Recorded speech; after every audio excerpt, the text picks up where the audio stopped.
So I'm not in the city again. I'm traveling to care for someone who's unwell, which is why the audio is a little patchy and the video is not great. I apologize for that.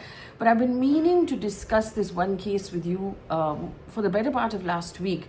So I'm putting out a really quick video because I really think there are questions we need to ask as citizens, specifically to do with this alleged drunk driving case that's come out of Vadodara.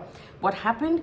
There was a young man called Rakshit Chaurasia, who was early 20s, a student apparently studying law in the university, who rammed his speeding car and hit 4 people in Vadodara, killing 1 person and injuring several others. Now, what shocked the nation really was the video that emerged after that, where you could see him come out of the car and he was screaming, "Another round." And I think we all know what that means. The bystanders then nabbed him and handed him over to the police. He was also apparently screaming, "Nikita," we don't know who Nikita is, and "Om Namah Shivaya." But fundamentally, it was obvious this young man was drunk. He was allegedly driving his car at the speed of 120 kilometers an hour.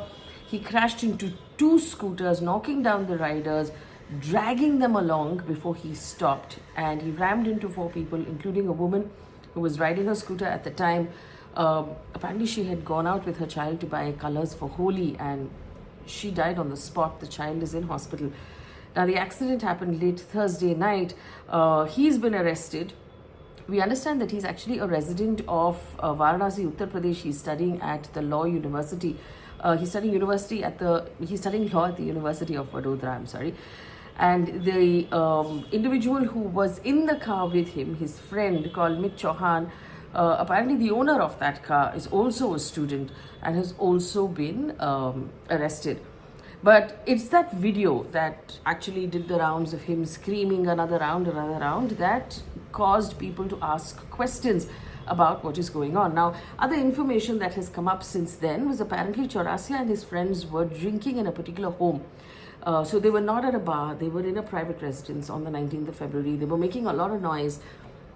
And to a point where some of the locals actually caught them and beat them up and roughed them up. This is according to a police inspector quoted by NDTV.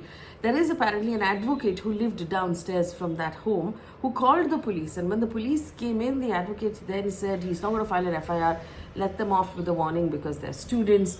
And that is something that has come up as well. Now, in his defense, Rakshit has actually said that he was not drinking, that he attempted to overtake a scooter, they hit a pothole, and the car touched another vehicle, the airbag opened, and so he couldn't see anymore, and he lost control.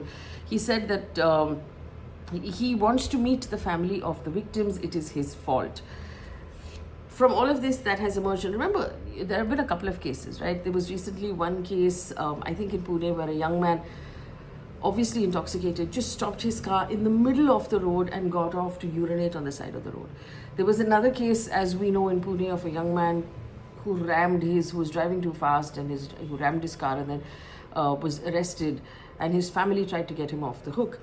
Now, this brings us to a lot of questions about privilege of the rich, irresponsibility of young people who are consuming alcohol, and the law and order situation. I just want to give you an idea of the law and order situation in the state of Gujarat. Gujarat is a dry state, which means no alcohol and obviously no narcotics, because no narcotics anywhere in the country. But and I pulled out some data, according to Times of India,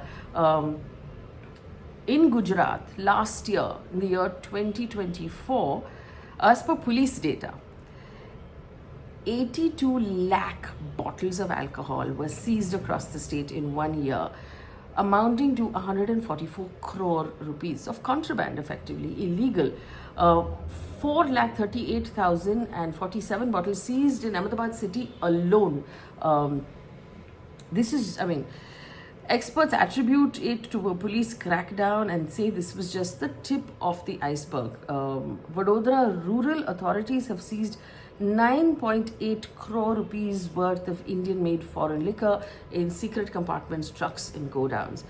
Also in the year 2024, narcotics and psychotropic drugs valued at a staggering, now hold your breath, right, 7,303 crore rupees. 7,000 crore rupees worth of narcotics have been seized in Gujarat, which means that the prohibition in Gujarat is not working. Effectively, what's happening is it's just an excuse to run a very fierce black market. And so the kids who are going to college in the universities have access to alcohol, they have access to drugs. What else is happening is, according to the police commissioner of Vadodara, there's a detailed investigation that's happening right now. And according to the rapid test kit, the Gujarat police have now confirmed the presence of drugs in the accused's bloodstream. This is according to the Indian Express, that says the narcotics rapid test kit has confirmed that he had narcotics or drugs in his bloodstream as well. We're not really sure how much of this is admissible in the court of law and what that's actually going to result in terms of how this case will progress. But there's a larger question here, and we've had various other instances of narcotics being seized in the ports in Gujarat. If this is the kind of alcohol that is being seized, imagine the alcohol that has been consumed that has not been seized. So should there be some questions asked about the law and order? Because the prohibition is the law in Gujarat, which means that alcohol should not be allowed.